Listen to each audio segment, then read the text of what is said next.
Primeiros protagonistas, seguimos adiante en este programa especial que estamos realizando dende o Centro Comercial As Cancelas. Hai que agradecer a xerencia do Centro Comercial As Cancelas que nos deixe ubicarnos novamente. Non é a primeira vez que facemos radio en directo dende aquí. Estamos moi a gustos nunha xornada, pois eso, nunha xornada prefestiva. Estamos grabando todo para un especial do Día das Letras Galegas que escoitaredes pois neste 17 de maio. Se falamos de galego, de Galicia, de Día das Letras, por certo, aqueles que nos están vendo nas nosas redes sociais e no nosa canle de YouTube, xa están vendo no trasfondo deste centro comercial esa imaxe que nos van acompañando durante meses atrás, semanas atrás, por diferentes centros de ensino de Galicia, como é o Fala que Fala.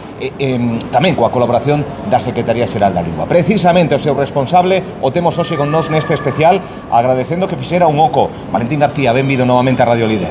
Moitísimas grazas por terme convidado e feliz Día das Letras Galegas feliz a toda a audiencia de Radio Líder.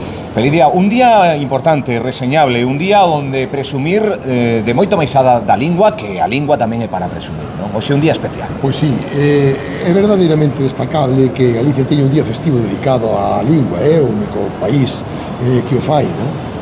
É un día que é o 17 de maio porque é o día en que se dedicou os cantares gallegos, que tamén eran os cantares, como celebramos este ano, Rosalía de Castro, a unha muller que se chamaba Cire Gol de Fabra, que non podía asinar como muller, que tiñan que asinar os seus libros como Fernán Caballero, non? Ese é un feito que ten moitísimas connotacións, moitísimo contido, en moitos sentidos, pero máis aínda cando falamos do libro auroral da nosa literatura, que son os cantares galegos, non? E que tantos anos despois seguimos celebrando con esta intensidade.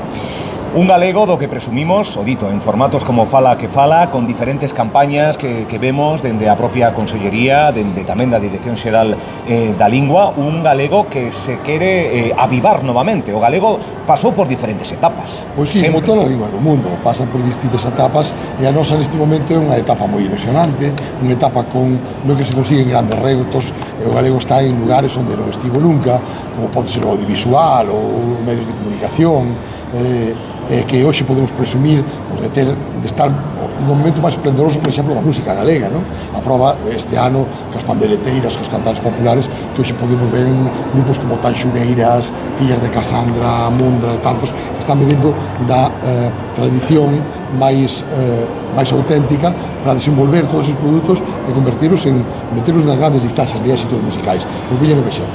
Temos asignaturas pendentes moi importantes como é o uso por parte da xente nova, non? Por parte da xente moda do estudantado, dai programas como Fala que Fala, é o interesante que son para crear ámbitos de socialización en lingua galega, ámbitos de uso en que a nosa xente máis nova se lance a usar esa lingua, que a coñecen moi ben, teñen os máximos niveis de competencia para ler, para entender, para escribir, para falar, pero logo o problema é que, sobre todo en ámbitos urbanos, os que falan pouco, non podemos cansar nunca, Álvaro, de animar a que falen algo, que falen un pouco, que falen mellor, que falen peor, pero que falen. O único galego malo é que non se fala. Vou comentar a Valentín que xa estivo, a Valentín García, que xa estivo nun formato o da Estrada, nestes días fixemos un programa en o Carballiño, e se ben é certo que habitualmente era castelán falantes, despois de 2 horas, o rematar, o decir, ata aquí o programa, seguían falando galego.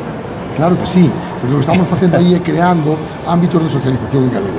A todo agora os centros educativos sempre os entendemos como lugares de docencia, como lugares de formación, e queremos que con eso solucionamos o tema do galego, non? A formación dá algo moi importante, importantísimo, que é o coñecemento e a actitude, pero o uso dá a sociedade. Entón, que é o que viñamos observando? Isto non é específico da sociedade galega, de moitos outros lugares onde hai linguas cooficiais, que os rapaces falaban galego na aula, pero cando poñen un pé no corredor do instituto ou do cole, ou no patio na hora do recreo, empezan a falar castelán, eso me dicen castelán. Entón temos que incidir neses espazos, non? En ese sentido, pois a man que está desbotando Radio Líder que fala, é algo moi importante, porque facendo radio, eles ven a utilidade da lingua, ven a creatividade que teñen. E que soltura teñen, Porque a realidade teñen, claro. Que teñen unha soltura no galego. Non son conscientes dela, nin eles, nin as familias, nin moitas, e ás veces pasan incluso con docentes. Teñen moito máis soltura do que les parece. Sen dúbida. Tamén, outro dato do que tamén falamos en algunha ocasión, Valentín, esa xente que non naceu en Galicia, que venga a Galicia porque Galicia é auténtica. No caso do Carballiño, comentábame un dos mestres, o responsable da lingua galega, que 3 de cada 5 estudantes e veciños do Carballiño non naceron en Galicia. Aí é onde tamén temos eses picos de neofalantes, non? falábamos antes das distintas etapas que pasa unha lingua. Claro. E o galego está chegando a unha nova etapa tamén, porque Galicia está recibindo máis xente de fora que recibiu nunca na súa historia. Nos últimos 5 anos foron 115.000 persoas que se empadroaron en Galicia, ¿no? Isto é, como digo eu, máis que a cidade de non sei, máis que a cidade de Santiago e Teo xuntos, por poñer un exemplo, ¿no? E iso 5 anos. É o que todo indica que o proceso se está acelerando cada vez máis. Claro, isto para a lingua é un reto, é un novo desafío. Que é o que temos que facer? Pois que esos neogalegos, como chamamos, se sintan acollidos, se sintan integrados na nosa cultura e na nosa fala, para que se convirtan no que chamamos xa neofalantes. Non temos unha lingua complexa, non? Non, é unha lingua moi próxima ao castelán, claro. Outra lingua que temos aquí, moi próximo ao portugués, tamén é unha lingua románica, e ainda por riba é unha lingua moi amable, é unha lingua que ten unha fonética moi doce, iso é unha das cousas que se destaca en calquera persoa que oe o galego por primeira vez. Unha lingua cunha fonética, cun léxico moi fácil de coller, é unha lingua que se pode falar de forma inmediata. Haberá manifestacións polo galego. O galego, cando se politiza, sae ben parado? Non, nunca, ninguna lingua cando se politiza sale ben parada, o galego tampouco. Entón, evidentemente, é moi lexítimo que haxa manifestacións, que haxa movilizacións o Día das Letras Galegas, ven sendo así desde os últimos, creo que máis de 40 anos, non? E, bueno, todo se convirte tamén un pouco nunha parte tamén da tradición do Día das Letras Galegas, non? Cada quen, evidentemente, está onde quere estar. Nós estaremos nos actos centrais que a Xunta de Galicia celebra este ano en Mens, en Malpica de Bergantiños. Vais ali como homenaxe ás chamadas vellas de Mens, que eran aquelas señoras, as pandeireteiras, cantareiras, que durante tantos anos conservaron en condicións moi precarias e sen que case ninguén lles dese cobertura, xa non digo administrativa, pero cultural mesmo, non? Sí, sí. Unhas señoras que tampouco, que o coñecemento que foron recollendo foi oral, non tiveron oportunidade de ler nin de cantar os grandes cancioneiros como poden ser o de Castro San Pedro, o de Dorete Schubert, o de Santa Marina, o de Foxo, senón que foi a tradición oral levada a cabo durante séculos por as mulleres en Galicia fundamentalmente, e que nos levaron a este inmenso acervo cultural que hoxe temos, que son os cantares e as coplas ou as tonadas que chaman elas das pandeireteiras en toda Galicia. Se perdera esa cadea, ese contacto co que fomos e co que seguimos sendo, sería terrible. Galicia sería terrible. Afortunadamente, como digo, gran día e gran celebración de hoxe. Iso non aconteceu, hoxe están recollidos nos grandes cancioneiros que ten Galicia, que son xoias auténticas da nosa tradición popular, bueno, da nosa, era a humanidade no seu conxunto, non? E hoxe, como digo, xa están recreadas, pois intensificadas por estes novos grupos que veñen pois facendo tantos grupos de música tradicional que recrean, digamos, según os cánones clásicos esas cantareiras, esas cantigas, como a xente que decide evolucionar. As dicía Juan Maus que o respeto pola tradición non é só custodiar as cinzas, é avivar o lume, verdade?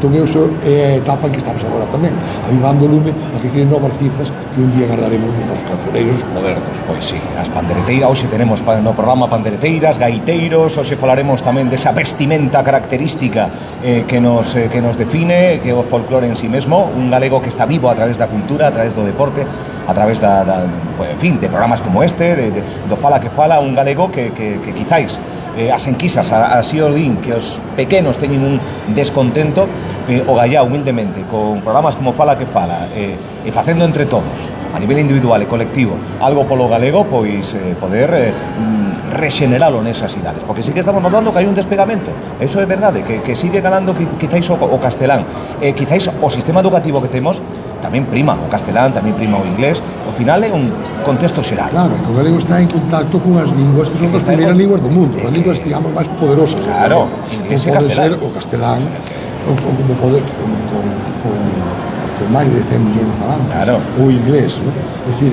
claro, nese contexto temos que movernos, non? Pero, bueno, nós temos que xogar con outras, digamos, con outros valores, a apertura da lusofonía, a interpretación do portugués, que tamén é unha das grandes linguas do planeta, pois a identidade, a creación cultural, o ter unha procedencia dun país tan antigo como o noso. Bueno, aquí teño que está me pasando a compañeira Ángela que o acto central das letras galegas en Malpica, con varios actos e demais que se vai celebrar polo mediodía. Sí, vai ser mañá, o acto central da Xunta vai ser ás 11 da mañá, sí. 12 a 12, na parroquia de Mens, como digo, donde eran as pandeireteiras de Mens, vale. Nas Torres de Mens, que é un magnífico castelo con 3 torres declarado ben de interese cultural, que é un dos emblemas, digamos, máis antigos de Galicia, ali na propia parroquia de Mens, en Malpica de Bergantillo, na Costa da Morte. E máis tarde, ás 12:30, 12 a 1:30, estaremos no acto de celebrar a Real Academia Galega na propia capital xa de Malpica, na propia vila de Malpica, no Salón de Actos, en ese acto xa máis académico, onde o relatorio dos académicos nos levará a recordar a importancia da tradición oral e dos nosos cancioneiros. Nós seremos no acto da Xunta, un acto institucional e dinámico, onde o presidente da Xunta da Real Academia Galega falará a Felisa en nome de todas as cantareiras de Galicia, Felisa de Leilía, en nome das cantareiras de Galicia, presentado por Icía Varela, un acto que eu creo que vai ser dos históricos e dos emblemáticos das letras galegas. Non é para menos, o día que celebramos. Xa o deixo marchar a Valentín García, que ten xa, en fin, moitísima presa. O 10 de xuño, a gran festa do galego tamén, na Cidade da Cultura, con Fala que Fala, aí estaremos. Pois aparte é o día do meu cumpleanos, o meu aniversario. Como? 10 de xuño? Bueno, que saibas que sería un secretario da lingua. Hai que engadir aquí unha tarta, entón. Nunha pequena aldea. Pois celebraremos ali tamén o seu aniversario. Celebraremos o meu aniversario co Fala que Fala. Mellor ocasión non la teño. Na Cidade da Cultura, con centos de rapaces que van a estar ali. Laciñas por vir, Valentín García. Grazas. Pois nada, primeiros convidados, teremos máis, por suposto, teremos música en directo neste programa ata as 12 do mediodía neste 17 de maio, Día das Letras Galegas.